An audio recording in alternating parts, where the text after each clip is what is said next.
다 함께 사도신경으로 신앙 고백하면서 1월 3일 새벽 기도회를 하나님 앞에 올려드리겠습니다. 전능하사 천지를 만드신 하나님 아버지를 내가 믿사오며 그 외아들 우리 주 예수 그리스도를 믿사오니 이는 성령으로 잉태하사 동정녀 마리아에게 나시고 본디오 빌라도에게 고난을 받으사 십자가에 못 박혀 죽으시고 장사한 지 사흘 만에 죽은 자 가운데서 다시 살아나시며 하늘에 오르사 전능하신 하나님 우편에 앉아 계시다가 저리로서 산자와 죽은 자를 심판하러 오시리라. 성령을 믿사오며 거룩한 공회와 성도가 서로 교통하는 것과 죄를 사하여 주시는 것과 몸이 다시 사는 것과 영원히 사는 것을 믿사옵나이다. 아멘. 우리 다 함께 찬송 505장 함께 찬송 부르시겠습니다. 찬송 505장입니다. 온 세상 위하여 나 복음 전하리. 만 백성 모두 나와서 주 말씀 들으라. 죄 중에 빠져서 헤매는 자들아, 주님의 음성 듣고서 너 구원받으라. 전하고 기도에 매일 증인 되리라.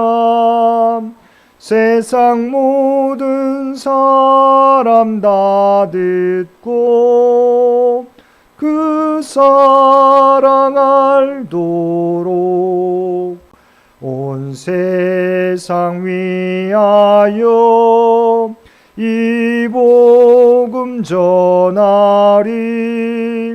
저 죄인 회개하고서 주 예수 믿으라.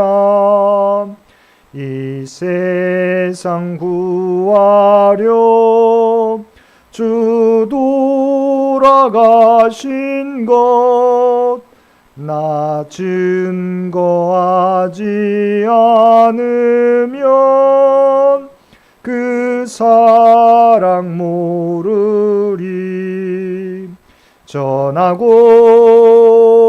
기도에 매일 증인 되리라.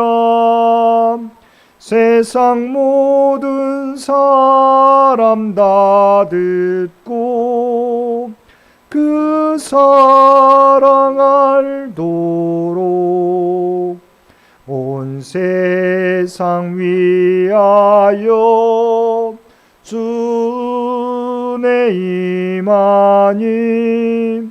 주 예수 이름 힘입어 이 복음 전하자. 먼 곳에 나가서 전하지 못해도 나 어느 곳에 있든지 늘 기도 힘쓰리. 전하고 기도에 매일 증인 되리라.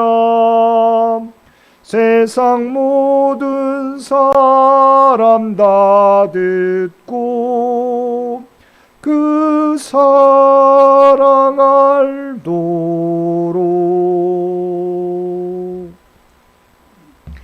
오늘 우리에게 주신 하나님의 말씀 창세기 8장 1절에서 22절까지 말씀입니다.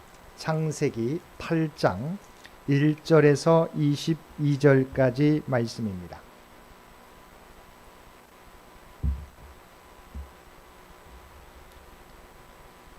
우리 주신 말씀 한 절씩 교독합니다.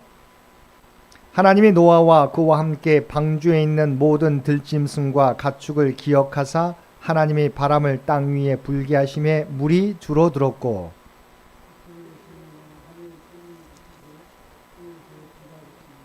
물이 땅에서 물러가고 점점 물러가서 150일 후에 줄어들고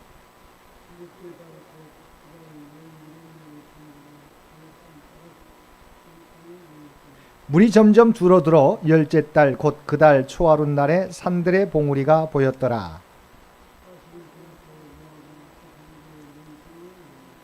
까마귀를 내놓음에 까마귀가 물이 땅에서 마르기까지 날아 왕래하였더라.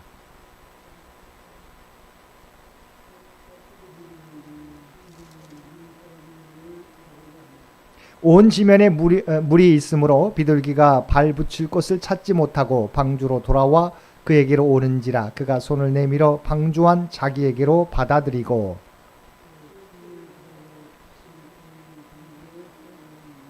저녁 때에 비둘기가 그에게로 돌아왔는데 그 잎에 감람나무 새 잎사귀가 있는지라 이에 노아가 땅에 물이 줄어든 줄을 알았으며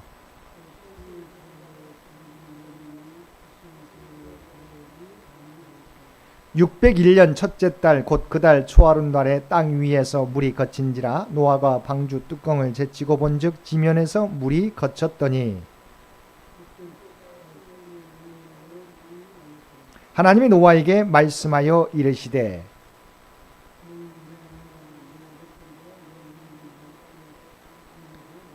너와 함께한 모든 혈육 있는 생물 곧 새와 가축과 땅에 기는 모든 것을 다 이끌어내라. 이것들이 땅에서 생육하고 땅에서 번성하리라 하시매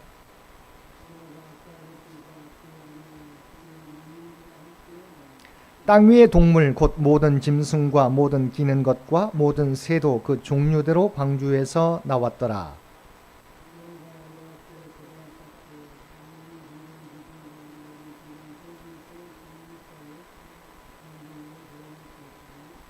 여호와께서 그 향기를 받으시고 그 중심에 이르시되 내가 다시는 사람으로 말미암아 땅을 저주하지 아니하리니 이는 사람의 마음이 계획하는 바가 어려서부터 악함이라 내가 전에 행한 것 같이 모든 생물을 다시 멸하지 아니하리니 땅에 있을 동안에는 심음과 거둠과 추위와 더위와 여름과 겨울과 낮과 밤이 쉬지 아니하리라. 아멘.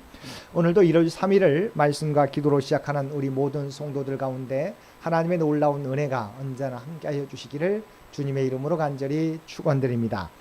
오늘 우리가 통독할 내용은 8장에서 11장까지인데 대표적인 첫 장인 8장을 읽었습니다. 먼저 8장에서는 하나님께서 죄악으로 관영한 세상을 물로 심판하시는 내용이 계속되고 있습니다. 하나님께서 노아와 모든 동물들이 방주에 들어간 7일 후에 홍수가 땅에 덮이게 하시는데 그때가 노아가 600세 되던 해 2월 17일이었다고 7장 11절은 말씀하고 있습니다. 그날의 큰 기품의 샘들이 터지며 하늘의 창문들이 열려 40주야를 비가 땅에 쏟아졌다고 성경은 말씀하고 있습니다. 그리고 1년이 지난 노아가 601세 2월 27일에 노아와 가족들이 방주에서 나왔다고 8장 14절 이하에 말씀하고 있습니다. 홍수가 있은 후 1년이 지난 후에야 그들은 방주에서 나올 수 있었던 것입니다. 이렇게 하나님께서는 죄악이 관영한 인류에 대하여 첫 번째 물로서 심판하신 것입니다. 근데 여기서 우리가 기억해야 하는 것이 있습니다. 8장 1절 상반절 말씀입니다. 하나님이 노아와 그와 함께 방주에 있는 모든 들짐승과 가축을 기억하사입니다. 하나님은 노아를 비롯한 노아의 가족들을 기억하시고 계셨다는 것입니다. 사실 하나님께서는 지금까지 노아와 그의 가족을 구원하시고자 여념이 없으셨습니다. 하나님께서는 그들을 결코 잊지 않으셨습니다. 세상에 대한 심판 가운데서도 하나님께서는 하나님의 말씀에 순종했던 믿음의 사람 노아의 가족들을 기억하시고 보호하시고 구원하셨던 것입니다. 오늘날도 마찬가지입니다. 하나님께서 어떤 상황 속에서도 하나님의 말씀을 순종하는 믿음의 사람들, 하나님의 백성들을 기억하시고 지켜주신다는 것입니다. 그래서 시편 46편에서 시인은 하나님은 우리의 피난처시오 힘이시니 환난 중에 만날 큰 도움이시라. 그러므로 땅이 변하든지 산이 흔들려 바닷 가운데 빠지든지 바닷물이 솟아나고 뛰놀든지 그것이 넘침으로 산이 흔들지라도 우리는 두려워하지 아니하리로다. 하나님이 그 성 중에 계시며 성이 흔들리지 아니할 것이라. 새벽에 하나님이 도우시리로다라고 고백하고 있는 것입니다. 2024년 한 해 동안도 어떠한 어려움이 몰려와도 하나님께서는 우리 모두를 기억하시고 지켜주실 것입니다. 이 믿음으로 2024년 한 해 동안 오직 하나님만을 의지하며 나가는 저와 여러분들 되시기 바랍니다. 그리고 두 번째 살펴볼 구절은 8장 20절 말씀입니다. 노아가 여호와께 제단을 쌓고 모든 정결한 짐승과 모든 정결한 새 중에서 제물을 취하여 번제로 제단에 드렸더니입니다. 노아가 방주에서 나와 처음으로 한 행동이 단을 쌓고 번제를 드렸다는 사실입니다. 이는 인생의 제일 가는 본분이 무엇인지 우리에게 교훈해 주고 있습니다. 그것은 바로 인간의 생사화복을 주관하시며 이 세상을 당신의 뜻대로 통치하시는 하나님과 바른 관계를 설정하는 것입니다. 사실 노아는 방주에서 나오면서 참으로 할 일이 많았을 것입니다. 그는 무엇보다도 홍수로 인해 아무것도 존재하지 않게 된 세상에서 의식주 문제를 해결하는 것이 급했을 것입니다. 그러나 그는 그러한 모든 일보다도 먼저 하나님께 감사와 헌신과 사죄의 제단부터 쌓은 것입니다. 이것은 그가 대홍수 심판의 경험을 통해서 하나님과의 바른 관계 설정이 무엇보다도 중요하다는 사실을 깨달았기 때문입니다. 즉 그는 대홍수 사건을 통해서 인간의 생사 화복은 오직 하나님께 달려 있음과 그런 하나님을 떠나서는 인간의 어떠한 노력이나 수고도 허무만 남는다는 진리를 깨닫고 하나님과의 바른 관계를 설정하기 위해 무엇보다도 먼저 하나님께 제단을 쌓았던 것입니다. 이와 같이 우리 성도들도 세상 그 어떤 일보다도 먼저 인생의 주관자가 되시는 하나님과 바른 관계를 맺기 위하여 힘쓰며 살아가야 할 것입니다. 세 번째는 9장 11절 이하에 나오는 무지개 언약입니다. 하나님께서는 대홍수 심판 이후에 노아와 노아의 가족 그리고 모든 생물과 무지개 언약을 맺으셨습니다. 즉 하나님께서는 앞으로는 인류를 결코 홍수로 쓸어버리는 방법으로 심판하지 않겠다고 약속하시고 그 약속의 증거로 구름 가운데 무지개를 두신 것입니다. 그런데 이 무지개 언약의 특징은 하나님께서 친히 주도적으로 일방적으로 세우셨다는 것입니다. 이 사실은 겉으로 보기에는 불공평한 언약 같지만 이것은 하나님께서 우리의 연약함과 죄성을 감안한 언약이라는 것입니다. 즉 하나님께서는 우리의 연약함과 실패와 관계없이 우리의 구원을 당신의 약속대로 이루어 가시겠다는 것입니다. 다시 말하면 이것이 하나님과 우리와의 쌍방 계약일 경우 만약 우리의 연약함으로 하나님과의 언약을 지키지 못할 경우 우리가 하나님과 맺은 언약은 무효가 되는 것입니다. 그러하게 하나님께서는 일방적으로 우리의 연약함과 죄성에도 불구하고 다시는 물러서 심판하지 않으시겠다고 약속해 주신 것입니다. 그러나 오늘날 우리에게는 우리를 하나님의 심판으로부터 지켜주는 찬란히 빛나는 또 다른 무지개가 있다는 것입니다. 이 무지개가 무엇입니까? 바로 우리 주 예수 그리스도의 보혈의 피가 묻은 십자가입니다. 우리 주 예수 그리스도의 십자가는 죄인을 하나님의 멸망의 심판으로부터 구원을 얻게 해주는 확실한 구원의 징표입니다. 오늘날 우리는 무지개가 아니라 십자가를 바라보며 나를 위하여 십자가에 돌아가신 주님을 나의 구주로 믿을 때 영원한 구원이 우리에게 임하게 되는 것입니다. 네 번째 11장이라는 유명한 바벨탑 사건이 나옵니다. 바벨탑 사건에서 우리는 두 가지 사실을 확인할 수 있습니다. 첫 번째는 사람들이 그들의 언어가 하나일 때 신할평지에서 만나 신할평지에서 모여서 거기에 거류하며 성읍과 탑을 건설하여 자신들의 이름이 하늘에 닿게 해서 흩어짐을 면하자는 목적으로 탑을 세웠습니다. 근데 이것은 하나님의 명령을 어기는 것이 됩니다. 왜냐하면 홍수 이후 하나님께서는 노아의 후손에게 주신 하나님의 언약, 즉 9장 7절 말씀에서 너희는 생육하고 번성하여 땅에 가득하여 그 중에서 번성하라고 하셨는데 그 명령을 정면으로 어기고 있기 때문입니다. 그래서 하나님께서는 그들의 언어를 혼잡하게 하셔서 그들을 하나님의 계획에 따라 온 지면에 흩으셨던 것입니다. 그래서 그 탑의 이름이 혼잡케 하다라는 뜻을 가진 바벨탑인 것입니다.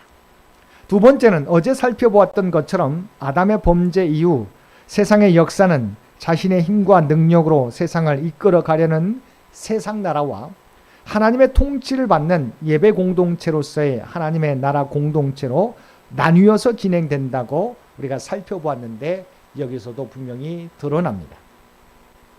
사실 바벨탑이 세워진 곳은 11장 2절에 보면 시날 평지라고 되어 있습니다.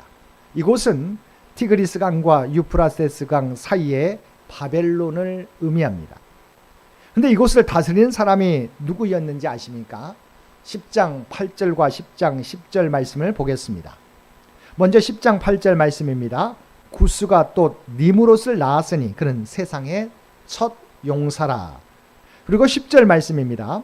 그의 나라는 시날 땅의 바벨과 에렉과 아깝과 갈레에서 시작되었으며, 바로 시날 땅 곧 바벨론 땅을 다스리는 사람은 세상의 첫 용사인 함의 자손 니무롯입니다. 즉 니무롯이 바벨탑 짓는 것을 주도했다는 것입니다. 그런데 여기서 아이러니하게도 니무롯의 의미가 반역하다는 의미입니다. 그리고 10장 9절에 나오는 여호와 앞에서라는 말의 의미는 여호와에 대항하여라는 의미를 가지고 있습니다. 니무롯은 여호와께 당돌하게 대항하는 자세를 취하여 자신들의 이름을 하늘에 닿고자 바벨탑을 쌓으려고 했던 것입니다. 그래서 어제도 살펴보았지만 세상 나라는 가인, 라멕, 네피림, 니무롯으로 이어지는데 하나님 나라는 셋, 노아, 셈, 아브라함으로 이어지는 것입니다. 사랑하는 성도 여러분, 하나님의 역사는 이처럼 자신의 힘과 능력을 의지하는 사람들을 통해서 이루어지는 것이 아니라 하나님의 말씀에 순종하는 사람들을 통해서 이루어진다는 것입니다. 우리가 잠언 말씀에서 살펴보았던 것처럼 진정으로 지혜로운 사람은 하나님을 경외하며 그 말씀 가운데 살아가는 사람입니다. 그리고 하나님의 역사는 하나님의 말씀에 순종하는 사람들을 통해서 이루어집니다. 2024년 한 해 동안 오직 하나님의 말씀을 따라 살아가는 저와 여러분 되셔서 하나님의 뜻을 이루어가는 저와 여러분 모두가 되시기를 주님의 이름으로 간절히 축원드립니다. 함께 기도드리겠습니다. 사랑과 은혜가 충만하신 아버지 하나님, 하나님의 역사는 자신의 힘과 능력을 의지하는 사람이 아니라 하나님을 의지하며 그 말씀 따라 살아가는 사람들을 통해서 이루어지는 줄 믿습니다. 2024년 한 해 동안 늘 하나님을 의지하며 하나님의 말씀 가운데 살아감으로 하나님의 놀라운 뜻들을 이루며 살아가는 주의 백성들 모두 되게 하여 주시옵소서. 이 나라와 이 민족을 기억하여 주시기를 원합니다. 백주년을 준비하며 나아가는 창현재단과 창현의 가족들을 기억하여 주시고 올 한 해 동안도 하나님의 계획을 이루어가는 창현재단, 창현의 모든 백성들 되게 하여 주옵소서.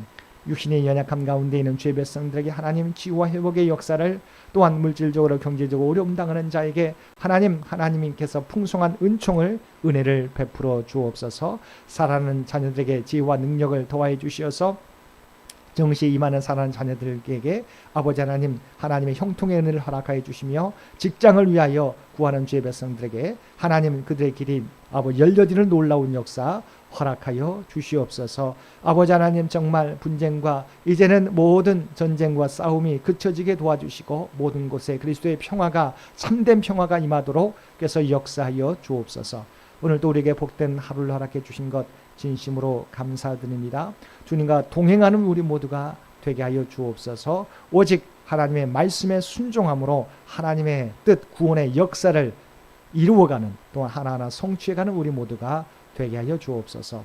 오늘 또 세상 가운데 하나님의 부름받은 백성이라고 하는 정체성을 가지고 그리스도의 선한 영향력을 나타내며 살아가는 우리 모두가 되게 하여 주옵소서. 이 모든 간구 우리를 구원하여 주신 예수님의 이름으로 간절히 기도드리옵나이다. 아멘. 여러분 기도하실 때 오늘 주신 말씀을 위해서, 이 나라의 민족을 위해서, 창현재단을 위해서, 창현의 가족들을 위해서 기도해 주시고 각자의 기도 제목 가지고 하나님 앞에 더욱더 가까이 나아가시기를 바랍니다.